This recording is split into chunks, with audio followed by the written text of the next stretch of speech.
Bolsonaro e os 36 FDP da República. Vem comigo. Antes de seguir, gostaria de pedir seu like nesse vídeo e sua inscrição nesse canal.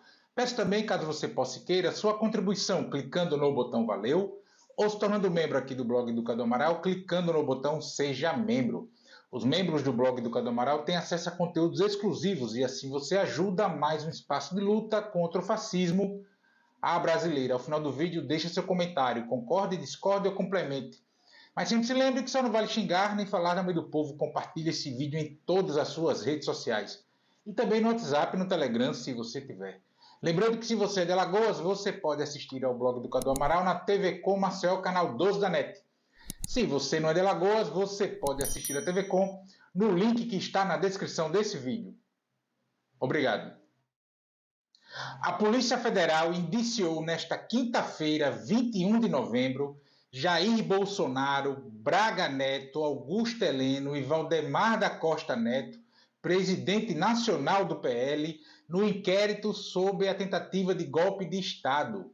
Além deles, mais 33 golpistas, totalizando 37, também foram indiciados e aguardam a Procuradoria-Geral da República dar o seu devido trâmite para se tornarem réus no Supremo Tribunal Federal. Segundo a Polícia Federal, Bolsonaro, inclusive, tinha pleno conhecimento dos planos para matar Lula, Geraldo Alckmin e Alexandre de Moraes na data prevista de 15 de dezembro de 2022. E ele, inclusive, segundo as investigações, autorizou que tudo fosse feito até 31 de dezembro de 2022. Foi em 31 de dezembro de 2022, aliás, que o covardão, o capitão do Exército, fugiu para os Estados Unidos.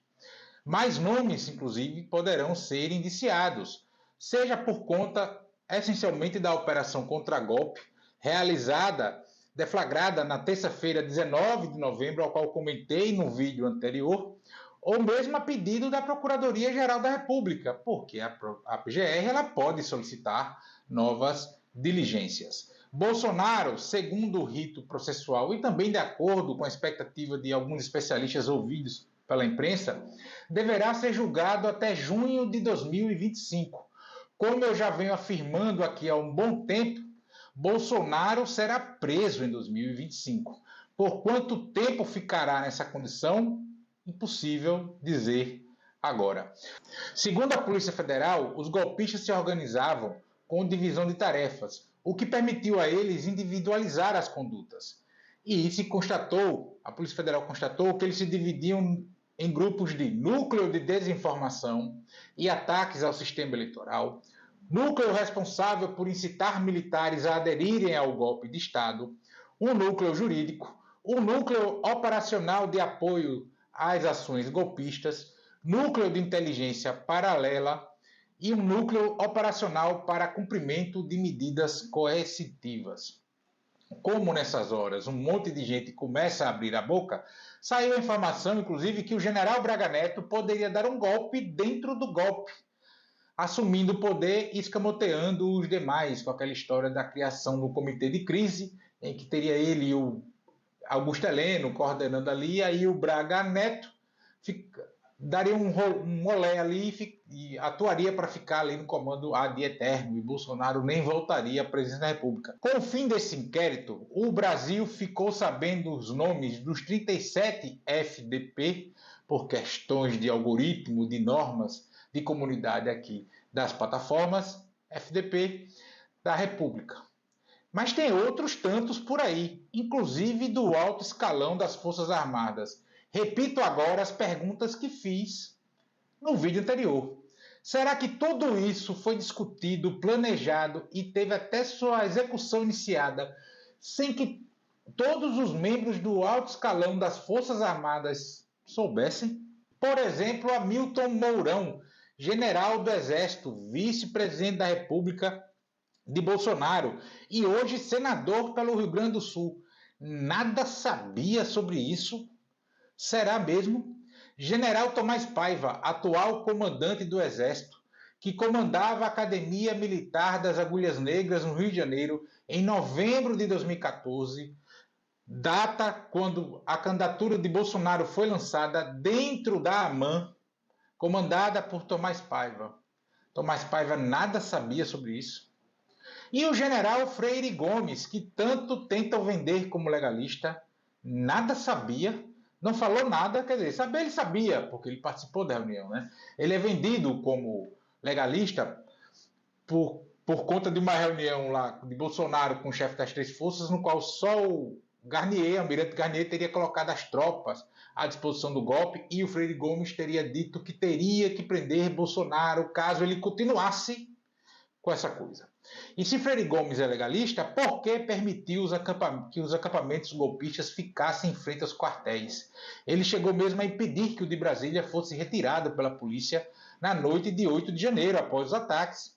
Inclusive, ele não deu ordem nem para os batalhões dos estados retirarem os acampados. Ordem, inclusive, que nem precisava ser dada, porque não pode ficar parada ali.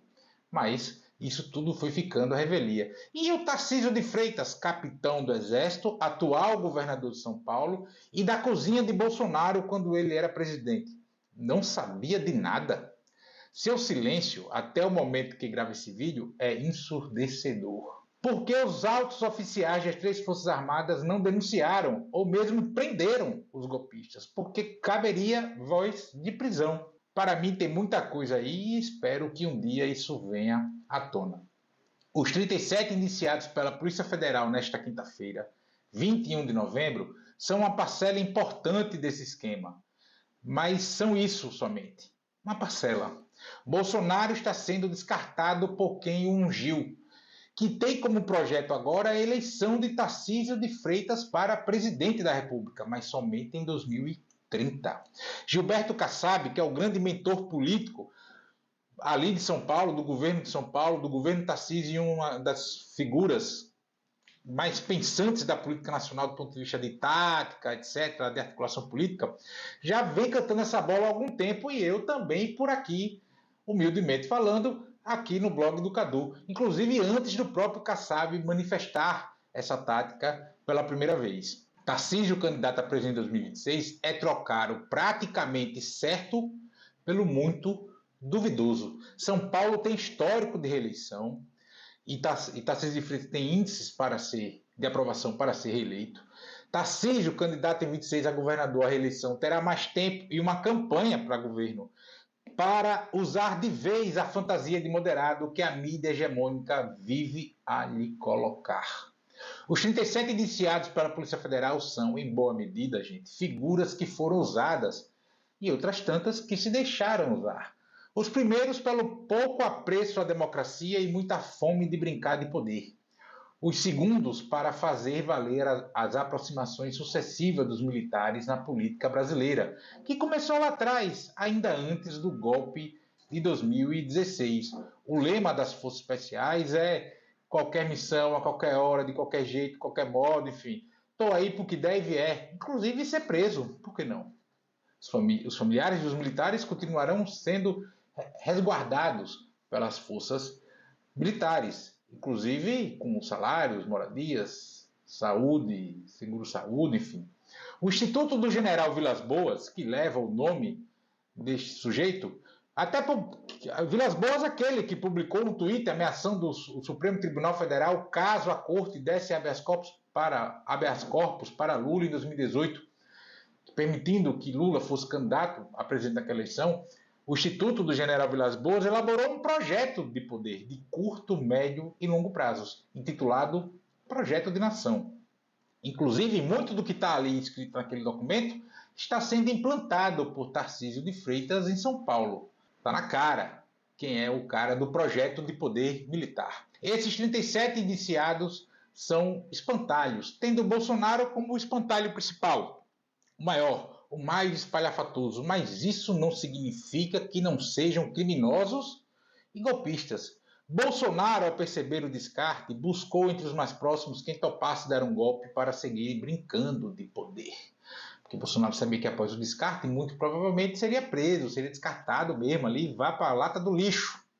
Os 37 golpistas deverão responder, nesse inquérito de golpe de Estado, pelos crimes de abolição violenta do Estado Democrático de Direito, golpe de Estado e organização criminosa. Bolsonaro, se condenado nesse e nos outros 2 inquéritos que responde, que é o da Joias Sauditas e o da fraude do sistema do SUS, pode pegar, acumulando os 3, até 68 anos de cadeia. Que assim seja. Agora vejam aí quem são os 37 indiciados pela Polícia Federal por tentativa de golpe de Estado, que teria os assassinatos de Lula, Geraldo Alckmin e Alexandre de Moraes como meio para conseguir esse objetivo. Eu eventualmente não consegui a fotografia de todos na internet, mas uma boa parte vocês verão agora. Ailton Gonçalves Moraes Barros, capitão reformado do Exército, acusado de intermediar inserção de dados ilegais em cartões de vacinação contra a Covid-19. Alexandre Castilho Bittencourt da Silva, coronel do Exército e um dos autores do documento de teor golpista Carta ao Comandante do Exército de Oficiais Superiores de Ativa e Exército Brasileiro. Alexandre Rodrigues Ramagem, deputado federal, ex-diretor-geral da Agência Brasileira de Inteligência, a ABIN, e delegado de Polícia Federal. Almir Garnier Santos, ex-comandante da Marinha. Amaury Feres Saad, advogado citado na CPI dos atos golpistas como mentor intelectual da minuta do golpe encontrada com Anderson Torres. Anderson Torres, ex-ministro da Justiça. Anderson de Lima Moura, coronel do Exército e um dos autores do documento de teor golpista Carta ao Comandante do Exército de Oficiais Superiores da Ativa e Exército Brasileiro. Ângelo Martins de Nicoli, major da Reserva do Exército, que chegou a ocupar cargo de direção no Ministério da Saúde durante a gestão Eduardo Pazuello. Augusto Heleno Ribeiro Pereira, ex-ministro do Gabinete de Segurança Institucional e general da Reserva do Exército. Bernardo Romão Corrêa Neto, acusado de integrar núcleo responsável por incitar militares a aderirem a uma estratégia de intervenção militar para impedir a posse de Lula. Carlos César Moretzon Rocha, engenheiro contratado pelo PL para questionar vulnerabilidade das urnas eletrônicas durante eleições de 2022. Carlos Giovanni Delevati Pazini, coronel do Exército, adido da Defesa Naval na Embaixada Brasileira de Tel Aviv e suspeito de ter participado da confecção da Carta ao Comandante do Exército de Oficiais Superiores de Ativa e Exército Brasileiro. Cleverson Ney Magalhães, coronel do Exército e ex-oficial do Comando de Operações Terrestres. Estevans Cal Teófilo Gaspar de Oliveira, ex-chefe do Comando de Operações Terrestres do Exército. Fabrício Moreira de Bastos. Felipe Garcia Martins, ex-assessor da Presidência da República, que participou da reunião que tratou da minuta de golpe. Fernando Serimedo, empresário argentino que fez live questionando a segurança das urnas eletrônicas durante as eleições de 2022. Giancarlo Gomes Rodrigues, subtenente do Exército e um dos responsáveis pelo monitoramento clandestino de opositores políticos. Guilherme Marques de Almeida. Hélio Ferreira Lima, tenente-coronel do Exército, identificado em trocas de mensagens com o ex-ajudante de ordens de Bolsonaro, Mauro Barbosa Cid. Jair Messias Bolsonaro, ex-presidente da República, ex-deputado, ex-vereador do Rio de Janeiro e capitão da Reserva do Exército. José Eduardo de Oliveira Silva. Laércio Vergililo. Marcelo Borvemet, ou Borvemet, policial federal suspeito de integrar o esquema de espionagem ilegal conhecido como a BIM Paralela. Marcelo Costa Câmara, ex-assessor do ex-presidente Jair Bolsonaro. Mário Fernandes, ex-número 2 da Secretaria-Geral da Presidência da República, general da Reserva e homem de confiança de Bolsonaro. É suspeito de participar de um grupo que planejou as mortes de Lula, Alckmin e Alexandre de Moraes. Mauro César Barbosa Cid, ex-ajudante de ordens da Presidência da República, tenente-coronel do Exército, que foi afastado das funções pela instituição. Nilton Diniz Rodrigues. Paulo Renato de Oliveira Figueiredo Filho, neto do ex-presidente da ditadura João Figueiredo e um agitador golpista. Paulo Sérgio Nogueira de Oliveira, ex-comandante do Exército. Rafael Martins de Oliveira, major integrante do grupo Kids Pretos. Ronald Ferreira de Araújo Júnior, oficial do Exército. Sérgio Ricardo Cavalieri de Medeiros, major do Exército. Técio Arnaud Tomás, ex-assessor de Bolsonaro e considerado um dos pilares do chamado Gabinete do Ódio. Valdemar da Costa Neto, presidente do PL, partido pelo qual Jair Bolsonaro e Braga Neto disputaram as eleições de 2022. Walter Souza Braga Neto, ex-ministro da Defesa, candidato a vice-presidente de Bolsonaro em 2022 e general do Exército. Vladimir Matos Soares, policial federal que atuou na segurança do hotel em que Lula ficou hospedado na transição. Ele é suspeito de participar do grupo que planejou as mortes de Lula, Moraes e Geraldo Alckmin. Gravem bem os rostos e os nomes desses 37 FDP da República.